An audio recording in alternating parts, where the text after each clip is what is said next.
शहीर तो हाथ धोकर दुरे शहवार के पीछे पड़ चुका है। जहां वह पहुंचती है शहीर भी वहीं पहुंच जाता है। और अब शॉपिंग मॉल में जब आमना सामना होता है और शहीर को पता चलता है कि दुरिया शहवार वलीद के साथ हनीमून पे जा रही है, तो शहीर वहां पहुंच के दुरिया शहवार का हनीमून ठीक उसी तरह खराब करने वाला है जिस तरह दुर्रे शहवार आइमा और तैमूर का हनीमून खराब करने जबरदस्ती उनके साथ जाने को तैयार हो चुकी है।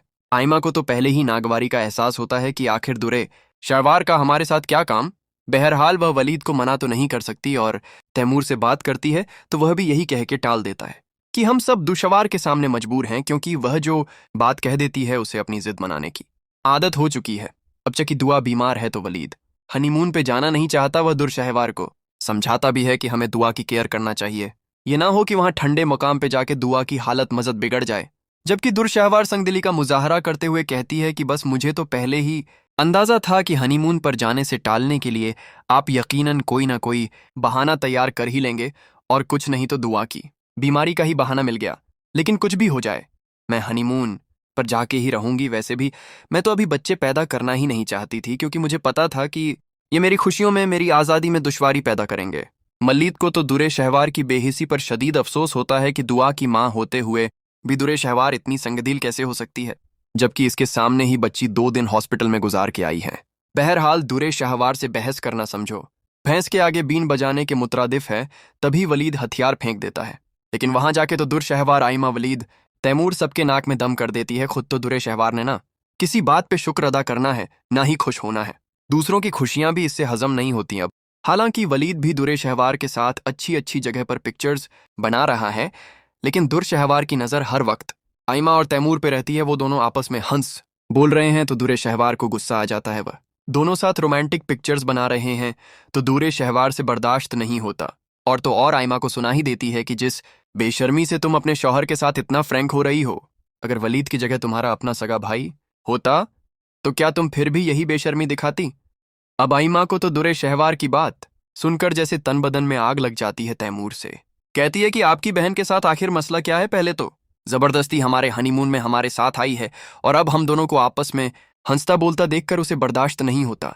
तैमूर बेचारा आइमा का मूड ठीक करने के लिए उससे दुरे शहवार की तरफ से खुद माजरत करता है, लेकिन अभी आइमा का इस बात पे मूड ठीक नहीं हुआ कि दुर शहवार नई जिद लगा के बैठ जाती है कि मैं तो आइमा और तैमूर वाले कमरे में रहूंगी, क्योंकि इसका विंडो व्यू ज्यादा अच्छा है। और तैमूर से कहती है भाई आपको बुरा तो नहीं लगेगा अगर आप लोग हमारे वाले कमरे में शिफ्ट हो जाएं।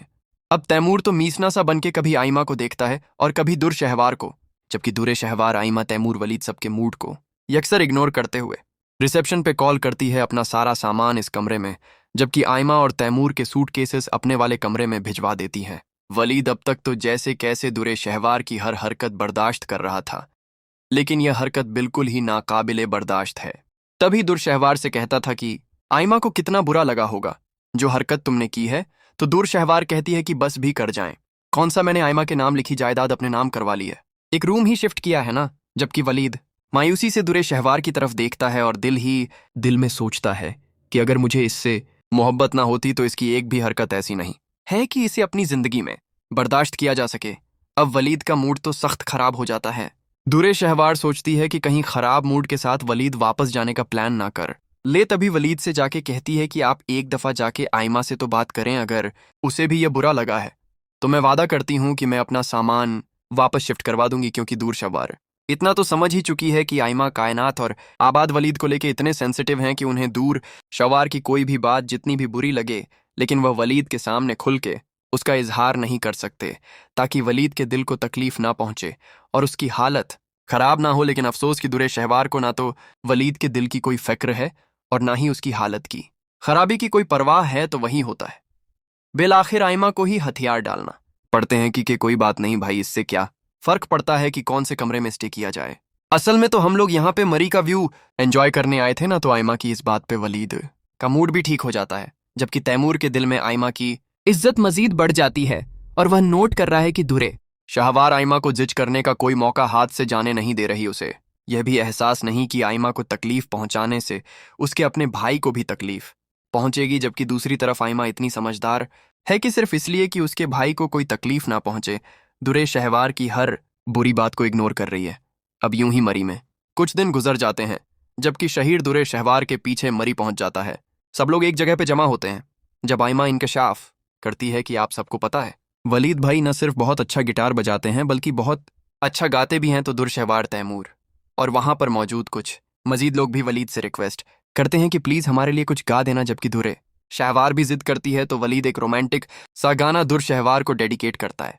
अब इधर वलीद दू शहवार से अपनी मोहब्बत का इजहार कर रहा है और उधर शहीर भी उसी जगह पहुंच जाता है दुरे शहवार की। जब अचानक नजर शहीर पे पड़ती है तो वह तो खासी परेशान हो जाती है। इससे पहले कि शहीर आगे बढ़ के दुर्शहवार से कोई बात करें, वलीद से कहती है कि प्लीज जल्दी कमरे में चले, मुझे लगता है कि मेरी तबीयत खराब हो रही है। अब वलीद भी दूर शवार की इस अचानक तब्दीली पे परेशान हो जाता है कि कहीं सच में दुर्शहवार की तबीयत तो खराब नहीं, जबकि दूर शवार अब हर मुमकिन कोशिश करती है कि कमरे से ना ही निकले और दिल में शहीर को गालियां देती है कि इसे क्या जरूरत पड़ी थी इतनी मुश्किल से, तो वलीद मुझे हनीमून पर लेकर आए थे और यह यहां मेरा हनीमून खराब करने पहुंच गया। अब वलीद जिद भी करता है तो दुरे शहवार कोई ना कोई बहाना बनाकर कमरे तक ही महदूद हो जाती है, जबकि आइमा तो बहुत खुश होती है क्योंकि बिल आखिर उसे अपने शौहर तैमूर के साथ खुल के एंजॉय करने का मौका मिल जाता है। अब शहीर जिसने उसी होटल में कमरा बुक करवाया है जहां दुर शहवार का स्टे है, तो वह बस दुरे शहवार की टोह में रहता है। इत्तेफाक से दुरे शहवार अपने किसी काम के सिलसिले में कमरे से निकलती है तो शहीर उसके सर पर पहुंच जाता है।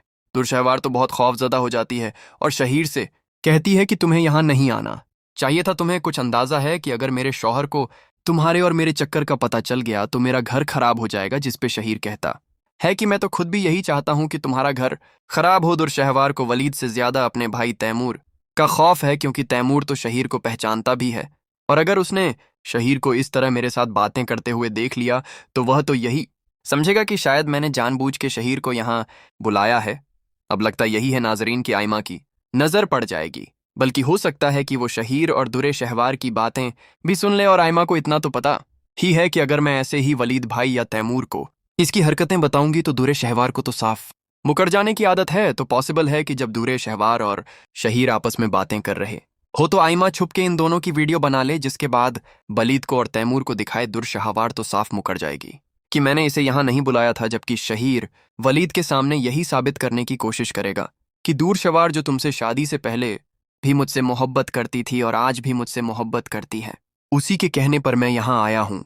जबकि तुमसे शादी तो महज उसने मुझसे बदला लेने के लिए की थी क्योंकि मेरे पेरेंट्स ने दुर्शहवार को बहू बनाने से इनकार जो कर दिया था, लेकिन आज भी मैं और दुरे शवार एक दूसरे से मोहब्बत करते हैं और अब तो मैं इस काबिल भी हो चुका हूं कि अपने माँ बाप की मर्जी के खिलाफ जाके न सिर्फ दुर शहवार को अपना सकता हूं बल्कि बेहतरीन जिंदगी भी प्रोवाइड कर सकता हूं। तो क्या ख्याल है नाजरीन, जब वलीद को दुर्शहवार और शहीर की मोहब्बत का पता चलेगा तो वह दुर्शहवार को तलाक देगा या नहीं, कमेंट सेक्शन में जरूर बताएं।